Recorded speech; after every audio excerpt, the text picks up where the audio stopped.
चलिए आज की वीडियो में हम लोग देखेंगे संख्या पद्धति यानी नंबर सिस्टम। आखिर नंबर सिस्टम होता क्या है और जिसका ज़रूरत हमें हर क्लास में लगभग पड़ता ही पड़ता है।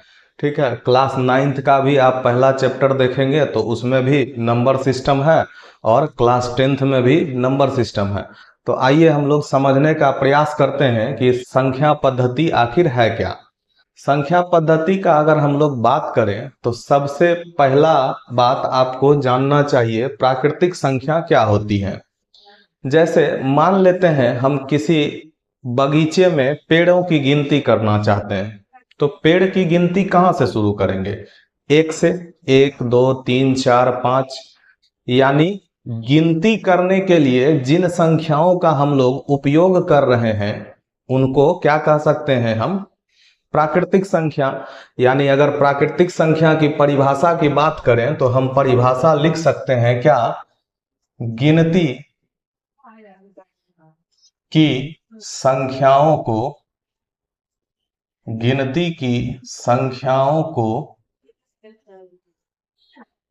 प्राकृतिक संख्या कहते हैं। संख्या कहते हैं। अगर बात करें इनके उदाहरण की तो हम लोग क्या बोल सकते हैं? एक, दो, तीन, चार, पाँच से अनंत तक, क्योंकि संख्याएं कभी रुकती हैं नहीं। अगर संख्याओं में एक एक जोड़ा जाए तो अगली संख्या निकलती जाती है और एक घटाया जाए तो पिछली संख्या निकल जाती है। तो संख्याएं जब रुकेंगी नहीं और गिनती की संख्या है तो ये कहाँ तक जाएंगी? अनंत तक जाएंगी। ठीक। अब उसके बाद आपको जानना चाहिए कि पूर्ण संख्या क्या होती है। पूर्ण संख्या की अगर बात करें तो देखिए, अगर हम लोग 1, 2, 3, 4, 5, 6, 7, 8, 9 तक आप देखेंगे तो संख्या आपको दिखेगी, लेकिन आप जैसे ही 10 पे जाएंगे तो वहां क्या दिखेगा? 1 और 0। 1 और 0। एक तो हमारे पास है, लेकिन ये 0 कहां से आया? तो इन्हीं परिभाषाओं को पूर्ण रूप देने के लिए क्या बताया गया कि शून्य सहित गिनती की संख्या को पूर्ण संख्या कहते हैं। अगर जैसे पूर्ण संख्या का परिभाषा लिखा जाए तो क्या लिख सकते हैं? शून्य सहित गिनती की संख्याओं को शून्य सहित गिनती की संख्याओं को क्या कह सकते हैं? पूर्ण संख्या कह सकते हैं, यानी होल नंबर पूर्ण संख्या कहते हैं।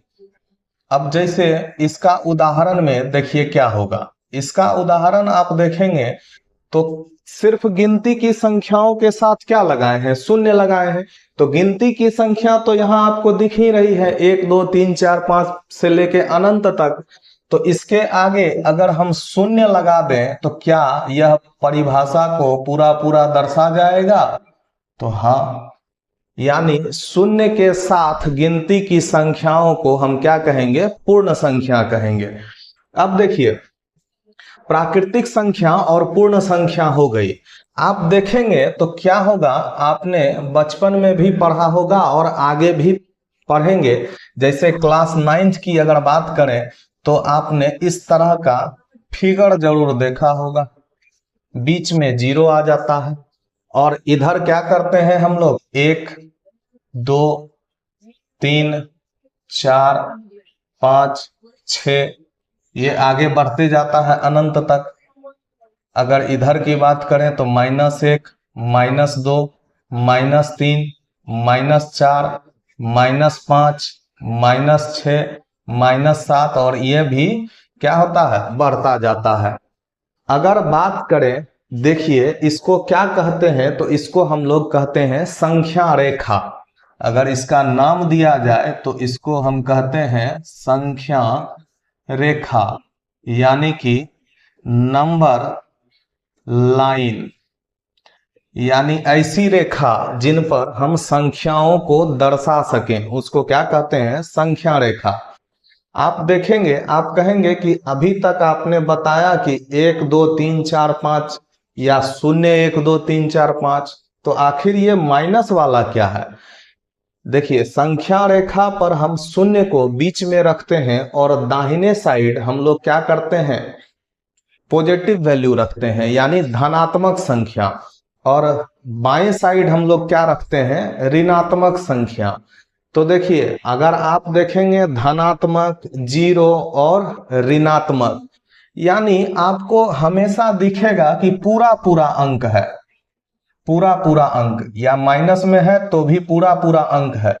तो इनको बांटने के लिए क्या किया गया ना, कि एक पूर्णांक का परिभाषा दिया गया, ठीक है, कि जिसमें निगेटिव वाला यानी ऋणात्मक वैल्यू, शून्य, और साथ साथ क्या पॉजिटिव वाला धनात्मक वाला, ये सब क्या होता है, सब मिलकर पूर्णांक बनाते हैं।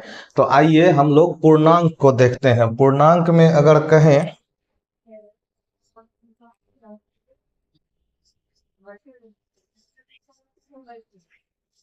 पूर्णांक जिसको कि इंग्लिश में हम लोग कहते हैं इंटीजर्स, ठीक। इंटीजर्स में आप क्या देखेंगे कि निगेटिव वाला भी है, शून्य भी है, और पॉजिटिव वाला भी है, यानी पूरा पूरा अंक होना चाहिए। अगर इसको आप तोड़ेंगे भी ना, तो मतलब क्या होगा कि पूरा पूरा अंक, चाहे वो निगेटिव में है चाहे पॉजिटिव में है, उससे कोई मतलब नहीं।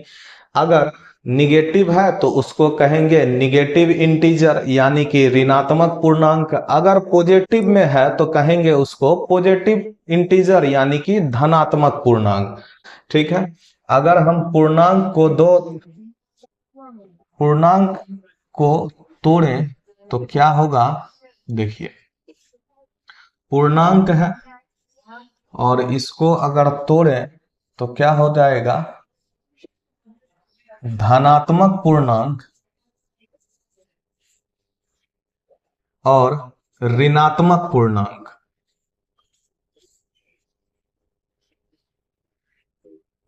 धनात्मक पूर्णांक और ऋणात्मक पूर्णांक, नहीं, ऋणात्मक को इस साइड लिख लीजिए,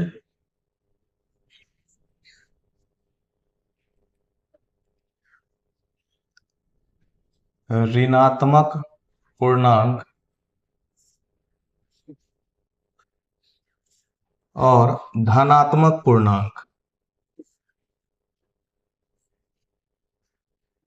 यानी इनको देखने से पता चलता है कि इंटीजर को अगर हमने बांटा तो क्या पार्ट आया, एक साइड पॉजिटिव वैल्यू एक साइड निगेटिव वैल्यू। यानी इसको अगर आप इंग्लिश में कहना चाहें तो पॉजिटिव इंटीजर्स, और इसको हम कहना चाहें तो क्या कह सकते हैं, निगेटिव इंटीजर्स।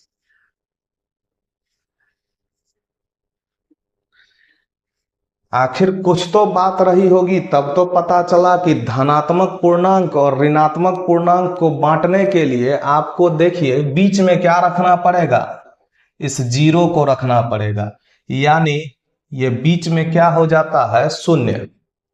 धनात्मक पूर्णांक का अगर हम उदाहरण दें आपको तो क्या हो जाएगा, 1 2 3 4 5 से बढ़ता हुआ अनंत तक। अगर ऋणात्मक पूर्णांक का बात करें तो क्या होगा, -1, -2, -3, चूंकि इधर उल्टा लिखते हैं, -4, -5, -6 से लेके अनंत तक हो जाएगा, और बीच में क्या है, जीरो। अब जीरो देखिए, जीरो बताइए क्या धनात्मक पूर्णांक है या ऋणात्मक पूर्णांक है। तो जीरो के बारे में हम लोग कहेंगे जीरो न तो धनात्मक है न ही ऋणात्मक है, यानी नॉन पॉजिटिव नॉर निगेटिव, या नॉन निगेटिव नॉर पॉजिटिव, ठीक है। तो जीरो के बारे में अगर बात करें तो जीरो कैसा होगा, न तो धनात्मक न ही ऋणात्मक। ठीक, इसको आप लोग नोट कर लीजिए, इसके बाद आगे की ओर हम लोग बढ़ते हैं।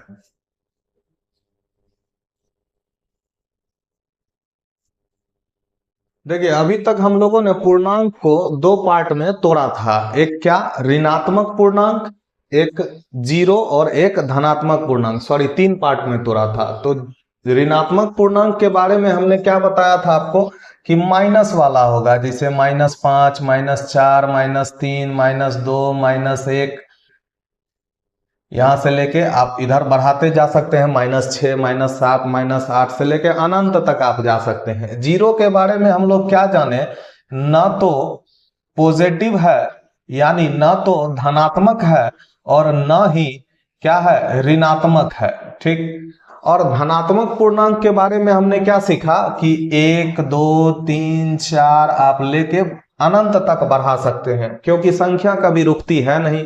ठीक, अगर एक जोड़ेंगे तो अगली संख्या मिलेगी और एक घटाएंगे तो पिछली संख्या मिल जाएगी। अब आइए देखते हैं धनात्मक पूर्णांक के बाद, धनात्मक, ऋणात्मक और जीरो को तोड़ लेने के बाद अब संख्या में निकल कर आता है सम संख्या या विषम संख्या। आप लोगों ने नाम जरूर सुना होगा। तो सम संख्या धनात्मक में भी होगा और ऋणात्मक में भी होगा। और सम संख्या के बारे में हम लोग जानते हैं क्या, जिस संख्या में, जिस भी संख्या में दो से पूरा पूरा भाग लग जाए उसे हम लोग क्या कहते हैं, सम संख्या यानी इवन नंबर।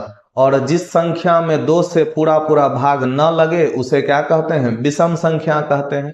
तो आइए हम लोग इसका परिभाषा देख लेते हैं। अगर हम धनात्मक पूर्णांकों को बांटने का कोशिश करें तो क्या निकल के आएगा। अगर धनात्मक पूर्णांक को हम लोग बांटने का कोशिश करें, धनात्मक पूर्णांक को बांटने का कोशिश करें तो क्या निकल कर आता है कि एक तो सम संख्या, सम संख्या और क्या, इवन नंबर, और एक क्या, विषम संख्या, जिसको कि हम लोग कहते हैं ऑड नंबर। ठीक है, ऑड नंबर कहते हैं। सम संख्या का आखिर परिभाषा अगर हम लोग देना चाहें तो क्या लिख सकते हैं कि जिन भी संख्याओं में या जिन संख्याओं में, जिन संख्याओं में दो से पूरा पूरा भाग लग जाए, पूरा पूरा भाग लग जाए, यानी कि शेष नहीं बचना चाहिए, शेष न बचे, वो क्या कहलाएंगे, सम संख्या यानी इवन नंबर। विषम संख्या जस्ट इसका उल्टा, जिन संख्याओं में,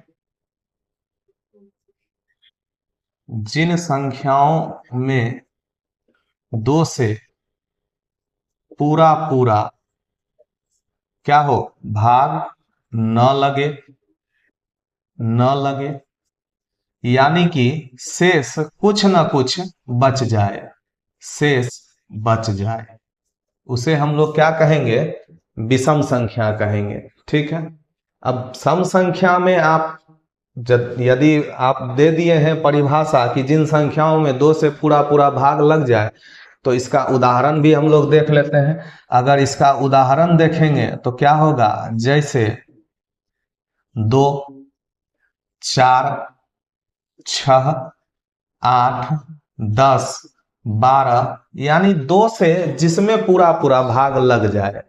ठीक है, विषम संख्या का अगर परिभाषा देखेंगे तो क्या होगा, 3, 5, 7, परिभाषा क्या कहता है विषम संख्या का, जिन संख्याओं में दो से पूरा पूरा भाग ना लगे, यानी 3, 5, 7, 9, 11, 13, 15, 17। देखिए हमने जितना भी लिखा है उदाहरण, उनमें कोई भी ऐसी संख्या नहीं है जिसमें दो से पूरा पूरा भाग लग रहा है। और सम संख्या में जितना भी उदाहरण लिखा है सब में दो से पूरा पूरा भाग लग रहा है। ठीक, इसको आप लोग नोट कर लीजिए, उसके बाद आगे की ओर बढ़ते हैं हम लोग।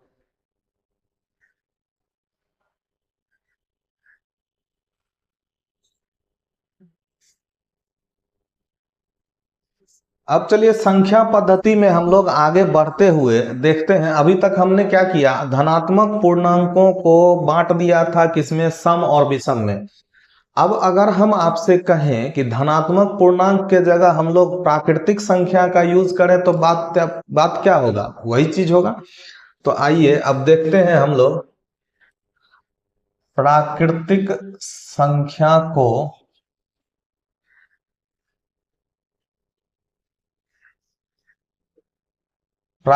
संख्या को हम लोग तोड़ने का प्रयास करते हैं। आखिर प्राकृतिक संख्या में क्या आता होगा।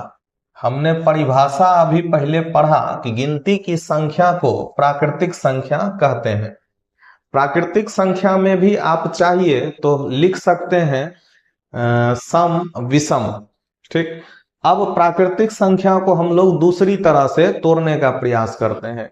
आपने क्लास 5 या 6 में जरूर पढ़ा होगा अभाज्य संख्या के बारे में। आखिर अभाज्य संख्या होती क्या है। अभाज्य संख्या वैसी संख्या है जिसमें जिसका केवल और केवल दो गुणनखंड हो, यानी वो सिर्फ एक से और अपने आप से कटे।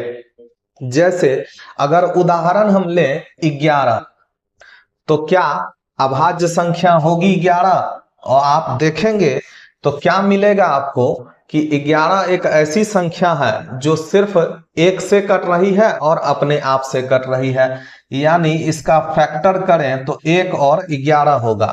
कैसे, तो 1 से 11 बार में गुना करके 11 हो जाएगा और 11 से एक बार में गुना करके 11 होगा।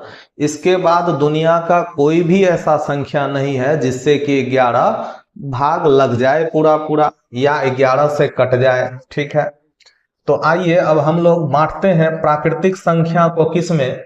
तो एक बार बांटते हैं अभाज्य संख्या में और एक बार बांटते हैं अभाज्य संख्या और एक बार बांटते हैं भाज्य संख्या में।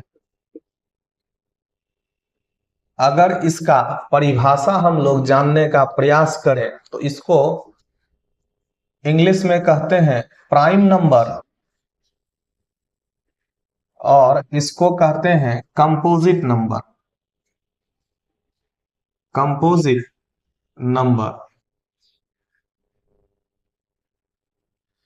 तो अभी हमने बताया अभाज्य संख्या का क्या, जिन संख्याओं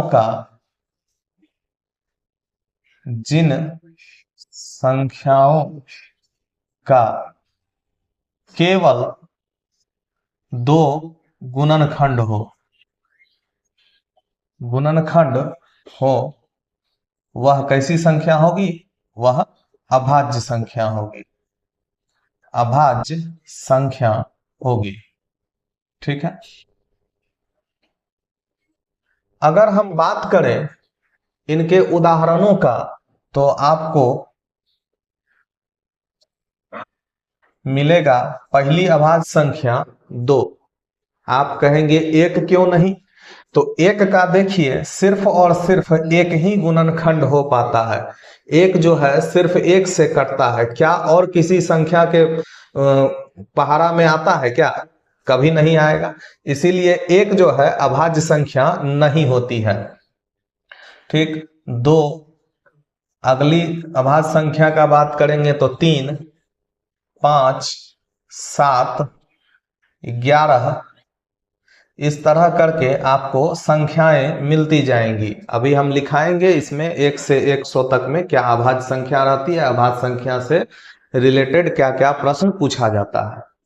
ठीक है, अभाज्य संख्या तो हम लोग समझ गए कि ठीक जिसका केवल दो गुणनखंड हो वह अभाज्य संख्या होती है। तो जैसे 11 का एक बार 11 एक के पहाड़ा में आया और एक बार 11 खुद 11 के पहाड़ा में आया, यानी इसका दो गुणनखंड कौन होगा, तो आप इसको लिख सकते हैं एक और स्वयं। क्या जैसे 11 का देखिए, एक बार 1 के पहाड़ा में आया और एक बार 11 के पहाड़ा में आया। जितना भी आप देखेंगे, एक बार 2 के पहाड़ा में, एक बार 1 के पहाड़ा में। और इसको देखेंगे तो एक बार 1 के पहाड़ा में, एक बार 3 के पहाड़ा में, 1 के पहाड़ा में, 5 के पहाड़ा में, 1 के पहाड़ा में, 7 के पहाड़ा में, 1 के पहाड़ा में, 11 के पहाड़ा में। इस तरह जितनी भी अभाज्य संख्याएं होती है ना, वो सब जो है सिर्फ या तो 1 के पहाड़ा में आएंगी और एक बार खुद के पहाड़े में आएंगी। अगर आप ध्यान से सोचेंगे तो दुनिया की हर एक संख्या जो है 1 के पहाड़ा में आती है। और पहाड़ा हम लोगों को जैसे बताया जाता है कि 10-20 तक का याद रहता है सबको, उसके बाद भी पहाड़ा होता है। जैसे अगर आप जानना चाहें, जैसे हम लोग कहते हैं 2 दाही 20, या 2 को 10 से गुना करेंगे तो 20 आ जाता है। क्या 2 गुना 11 नहीं होगा? होगा। 2 गुना 11 22, 2 गुना 12 24, 2 गुना 13 26। इसी तरह आगे बढ़ाते जाएंगे तो पहाड़ा भी बढ़ता जाएगा। ठीक, अब चलिए हम लोग जान लिए कि अभाज्य संख्या क्या होती है। इसको और आगे तोड़ने का प्रयास बाद में करेंगे, या इनसे जो भी प्रश्न बनती है उनको देखेंगे। इसके पहले आइए हम लोग जान लेते हैं कि भाज्य संख्या आखिर क्या है। भाज्य संख्या वैसी संख्या होती है ना जिसका 2 से अधिक गुणनखंड हो। या तो 3 हो जाए, या तो 4 हो जाए, या 5 हो जाए, 6 हो जाए, मतलब 2 से अधिक वाला जो भी है वो सारा का सारा किसमें आएगा? भाज्य संख्या में। तो अगर भाज्य संख्या की हम परिभाषा को बात करें तो इसको इस तरह से लिख सकते हैं।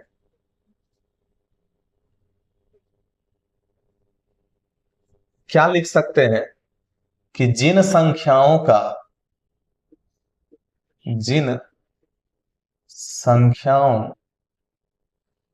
का 2 से अधिक गुणनखंड हो, अधिक गुणनखंड हो, ठीक, वह कैसी संख्या होगी?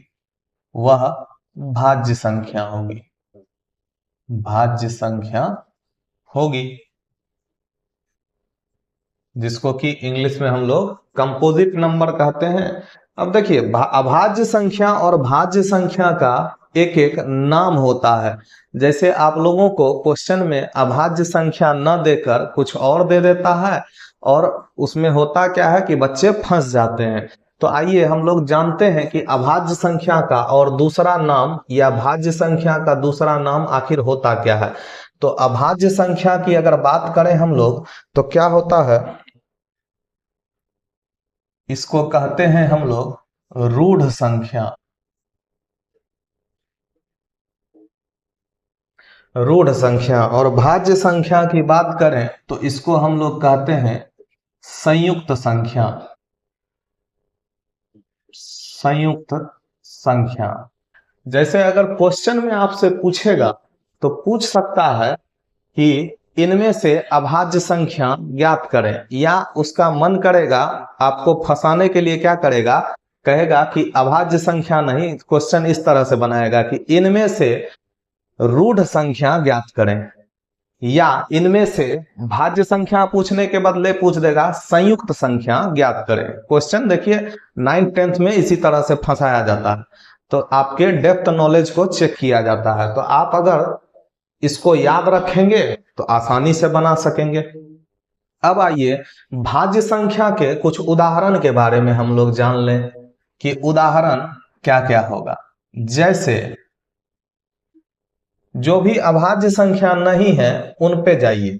जैसे 1 के बारे में अगर कहें तो 1 का तो केवल एक गुणनखंड होता है, तो क्या वह भाज्य में आएगा? नहीं। भाज्य के लिए क्या चाहिए? 2 गुणनखंड चाहिए, ठीक।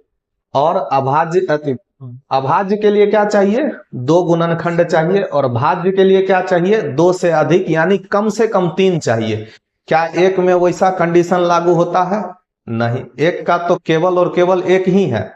तो अब चलिए कि ऐसी संख्या खोजते हैं हम लोग जिसका 2 से अधिक गुणनखंड हो जाए। तो देखिए 2 3 तो अभाज्य में आ गया। पहली भाज्य संख्या कौन होगा? 4 होगा। याद रखिएगा, क्वेश्चन पूछा जाता है। 4 5 क्या आ गया, अभाज्य में आ गया। 6 हम लोग दे सकते हैं, 8 दे सकते हैं, 10 दे सकते हैं, 12 दे सकते हैं, 9 दे सकते हैं। इस तरह से ये बढ़ता चला जाएगा। अब अगर लगता होगा गुणनखंड, तो देखिए गुणनखंड मतलब होता है कि जो 3 गो के पहाड़ा में आ जाए सीधा सीधी। तो आइए देखते हैं, 1 का पहाड़ा में 4 आ जाएगा, 4 आ गया। 2 का पहाड़ा में 4 आ जाएगा तो आ गया, और 4 के पहाड़ा में भी तो 4 आ जाएगा। तो क्या ये 3 गो गुणनखंड नहीं हुआ 4 का? तो अगर हुआ तो किस में आ जाएगा, भाज्य संख्या में आ जाएगा। हम उम्मीद करते हैं कि इसको आप लोग समझ गए होंगे। इसको पहले नोट कर लीजिए, उसके बाद चलते हैं कि भाज्य संख्या या अभाज्य संख्या से किस तरह का क्वेश्चन बनता है।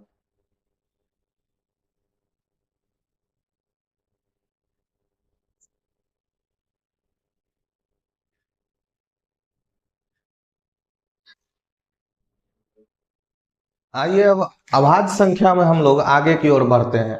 सबसे पहले देखिए, 1 से 100 तक में कुल कितनी अभाज्य संख्याएं होती है, हमने यहाँ लिख दिया। आप देखेंगे कि ये सब जो है सिर्फ या तो 1 से कटेंगी, दुनिया की तो ऐसे हर सब संख्या जो है 1 से कटती है, और उसके बाद स्वयं से कटेंगी, यानी 2 है तो 2 से ही, या 23 है तो 23 से ही, 29 है तो 29 से ही। इस दोनों के अलावा, एक और स्वयं के अलावा किसी तीसरे के परिभाषा में नहीं आ सकती हैं, किसी तीसरे के पहाड़ा में नहीं आ सकती हैं। ठीक है, देखिए 2 3 5 7 11 13 17 19 23 29 31 37 41 43 47 53 59 61 67 71 73 79 83 89 और 97। यानी 1 से 100 तक में जितनी भी अभाज्य संख्या होती है हमने यहाँ लिख दिया है। आइए अब आपसे 9th या 10th में बोर्ड में किस टाइप का क्वेश्चन पूछा जाता है देखते हैं। अगर आप प्रीवियस ईयर उठा के देखेंगे, प्रीवियस ईयर का क्वेश्चन पूछा हुआ तो उसमें इनमें से कोई ना कोई क्वेश्चन आपको मिल जाएगा। तो आइए देखते हैं। सबसे पहला क्वेश्चन क्या है कि सबसे छोटी अभाज्य संख्या। तो बताइए कि सबसे छोटी अभाज्य संख्या कौन होगा, 2 ही ना, तो 2। सबसे अगले प्रश्न को देखते हैं, सबसे छोटी विषम अभाज्य संख्या। यानी अगर आप बात करें तो आप देखिए, तो देखने पे आपको लगेगा क्या कि एकमात्र 2 है जो कि सम है, बाद बाकी और कोई सम नहीं है। यानी जिसमें 2 से भाग लग जाए वो सम है, जिसमें 2 से भाग न लगे वो विषम है। आप देखेंगे तो इस 2 को छोड़ के बाद बाकी और कोई भी अभाज्य संख्या सम नहीं होती है। यानी सबसे छोटी विषम अभाज्य संख्या का बात करें तो ये सब तो विषम ही है, लेकिन सबसे छोटा कौन है, तो 3 है। अब आएगा क्वेश्चन आपके पास कि एकमात्र सम अभाज्य संख्या, यानी ऐसी संख्या जो कि अभाज्य भी है और सम भी है, तो उसमें सिर्फ और सिर्फ क्या होता है, 2 होता है। अब एक चीज और देखिए, क्वेश्चन अगर इस टाइप से बना जाए कि 5 से विभाज्य एकमात्र अभाज्य संख्या, तो 5 से अंतिम अंक होने वाली क्या क्या संख्या है, मात्र एक 5 ही है जो कि 5 से विभाज्य हो सकेगा। ऐसे विभाज्यता का नियम में हम लोगों को पता रहता है कि 5 अगर संख्या का इकाई अंक 0 या 5 है तो संख्या 5 से विभाज्य होगी। अभाज्य संख्या जितना भी हम लिखते जाएं उसमें 5 से विभाज्य होने वाली मात्र और मात्र यही एक 5 है, और किसी में आप भाग लगा के देखिए 5 से नहीं लगेगा। तो 5 से विभाज्य एकमात्र अभाज्य संख्या क्या हो जाएगा, 5। अब आता है क्वेश्चन कि 1 से 100 तक कुल कितनी अभाज्य संख्याएं हैं। 1 से 100 तक अगर अभाज्य संख्या की बात करें तो अगर आप गिनेंगे इन सब को तो मिलाकर आएगा 25। तो 1 से 100 तक अभाज्य संख्याओं की संख्या कितनी है, 25।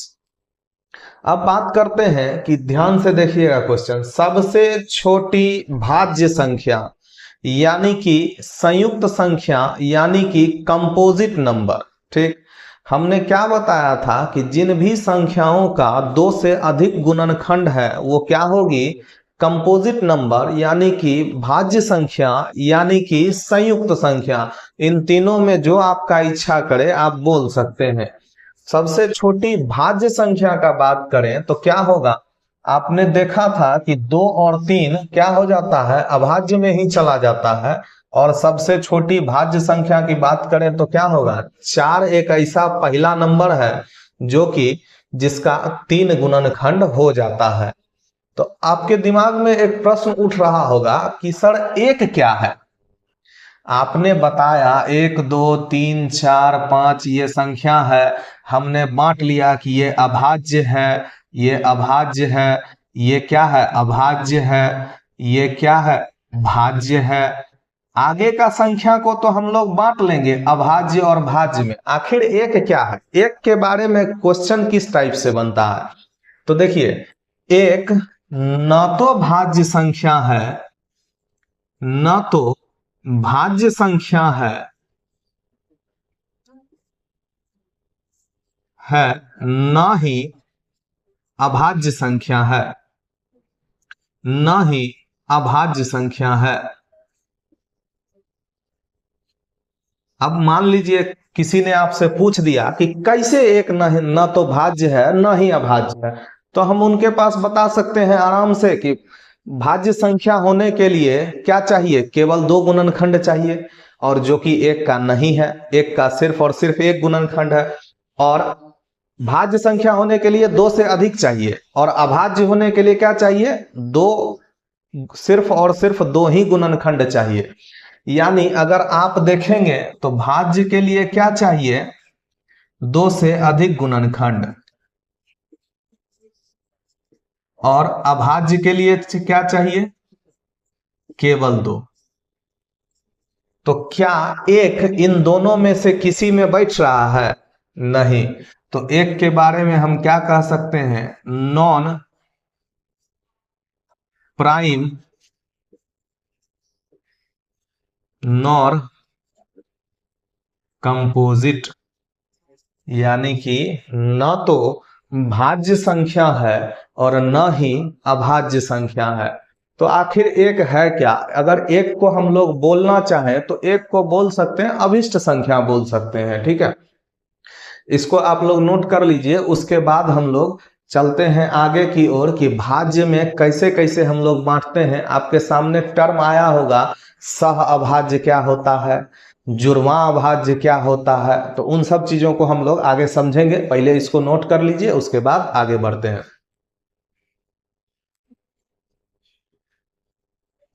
चलिए अब हम लोग अभाज्य संख्या में आगे की ओर बढ़ते हैं। अभाज्य संख्या में आखिर क्या है सह अभाज्य, क्या है सापेक्षिक या अपेक्षिक अभाज्य, और क्या है जुड़वां अभाज्य, इसको समझने का प्रयास करते हैं। तो सापेक्षिक या अपेक्षिक, सह अभाज्य, जुड़वां अभाज्य क्या है। पहला देखते हैं हम लोग सह अभाज्य संख्या। आप लोगों को बहुत बार क्वेश्चन पूछा होगा कि सह अभाज्य संख्या, और बार बार भूल जाते हैं। तो देखिए यहां अगर इसका परिभाषा हम लोग बनाना चाहें तो क्या होगा कि संख्याओं का ऐसा समूह जिसमें प्रत्येक सदस्य क्या होना चाहिए, अभाज्य होना चाहिए। ठीक है, बस इतना ही बात है। अगर इसका परिभाषा हम लोग लिखें तो क्या होगा, संख्याओं का ऐसा समूह जिसका प्रत्येक सदस्य क्या होना चाहिए, प्रत्येक सदस्य अभाज्य होना चाहिए। ठीक है, अभाज्य हो, वह क्या होता है, को प्राइम नंबर या सह अभाज्य संख्या कह सकते हैं। अगर देखिए, अगर ऐसा समूह का बात कर रहे हैं, समूह क्या होना चाहिए, देखिए जैसे 2 3 एक समूह में है, और क्या प्रत्येक सदस्य अभाज्य है, तो हाँ यहां आपको दिखेगा 2 और 3 अभाज्य है। अगले समूह की बात करें तो 3 और 5 क्या अभाज्य है, हाँ 3 भी अभाज्य है और 5 भी अभाज्य है। 5 7, क्या 5 और 7 दोनों अभाज्य हैं? 7 और 11, 7 और 9 मत बोल दीजिएगा, 9 अभाज्य नहीं है, भाज्य है। 9 का 3 से मतलब 2 से अधिक गुणनखंड हो जाता है। देखिए 7 और 11, इसी तरह हम लोग 11 13 का बात कर सकते हैं। इसी तरह और भी सदस्य, ऐसा समूह और भी बन सकता है जिसका प्रत्येक सदस्य क्या होगा? अभाज्य होगा। बस इसी को हम लोग को प्राइम नंबर के नाम से जानते हैं। अगर सापेक्षिक और आपेक्षिक अभाज्य का बात किया जाए तो क्या? देखिए इसमें जो है संख्या अभाज्य हो न हो, बस उसका HCF यानी कि हम लोग जो पढ़े हैं महत्तम समापवर्तक, वो क्या होना चाहिए? 1 होना चाहिए।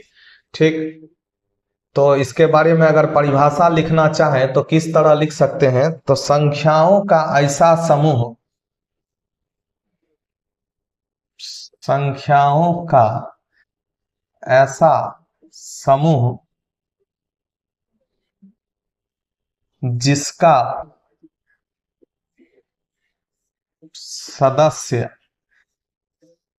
अभाज्य हो या ना हो, अभाज्य हो या न हो, परंतु HCF क्या होना चाहिए? HCF या मो 100 क्या होना चाहिए? 1 होना चाहिए। ठीक है, आइए इसके कुछ उदाहरण को भी हम लोग देख लेते हैं। यानी फैक्टर जो होगा, कॉमन फैक्टर 1 होना चाहिए, उसी को हम लोग HCF करके निकालते हैं। तो देखिए क्या होगा? मौसो 1 होना चाहिए। तो देखिए 2 3, अब आप कहेंगे तो दोनों अभाज्य है। ठीक है, चलिए आगे हम लोग बढ़ते हैं। क्या 3 4? 4 तो अभाज्य नहीं है, लेकिन हमने क्या बताया था? जिसका सदस्य अभाज्य हो या ना हो, लेकिन HCF 1 होना चाहिए। HCF देखिए 3 और 4 का निकालेंगे तो क्या होगा? HCF क्या आया? 1 आया, यही HCF है। यानी इस तरह से और भी समूह बनाया जा सकता है, 4 5 5 6, जिनमें कॉमन फैक्टर 1 हो। ठीक, इस तरह आप आगे भी बना सकते हैं।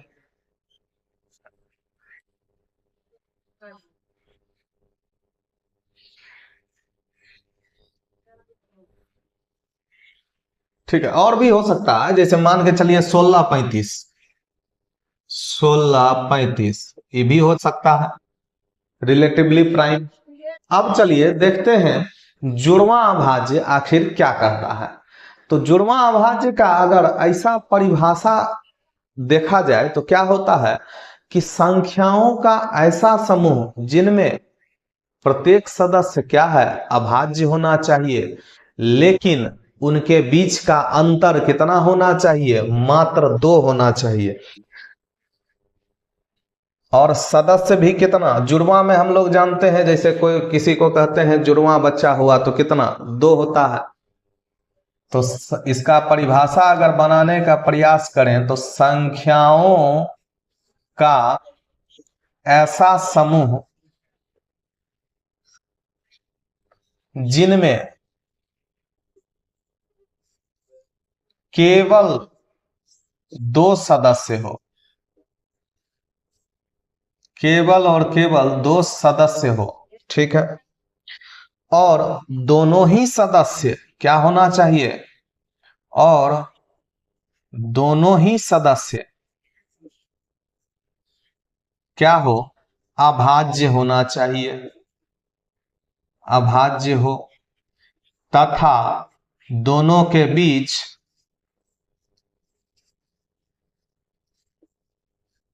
दो का अंतर हो, 2 का अंतर हो। वो क्या कहलाती हैं? जुड़वां अभाज्य। यानी कि सदस्य भी 2 होना चाहिए, अंतर भी 2 होना चाहिए और दोनों का दोनों क्या होना चाहिए, अभाज्य होना चाहिए। अगर बात करें इसके उदाहरण की तो 3 5 5 7 11 13 और क्या आप देखेंगे 17 19 और क्या 29 31 41 43 और क्या देखिए 41 43, उसके बाद आप देखेंगे 59 61 और 71 73। यानी कि 1 से 100 तक के बीच में इतना जुड़वा अभाज्य संख्याएं हैं। आप देख लीजिए 3 5 दोनों ही अभाज्य, दोनों के बीच का अंतर कितना, 2 का। 5 में से अगर 3 घटाएंगे तो कितना अंतर, 2 का। और पेयर भी क्या चाहिए, 2 ही आदमी का चाहिए या 2 ही संख्याओं का चाहिए। 5 7 वही चीज, 11 13 वही चीज, 17 19 क्या होगा, अंतर भी 2 का, सदस्य भी 2 है और दोनों के दोनों अभाज्य है। तो अगर 1 से 100 तक के बीच में जुड़वा अभाज्य संख्याओं का संख्या पूछ देगा तो आप बता सकते हैं 1 1 2 3 4 5 6 7 8, यानी इतने जो हैं जुड़वा अभाज्य हैं 1 से 100 के बीच में। ठीक, इसको आप लोग देख लीजिए, उसके बाद हम आगे की ओर बढ़ते हैं हम लोग।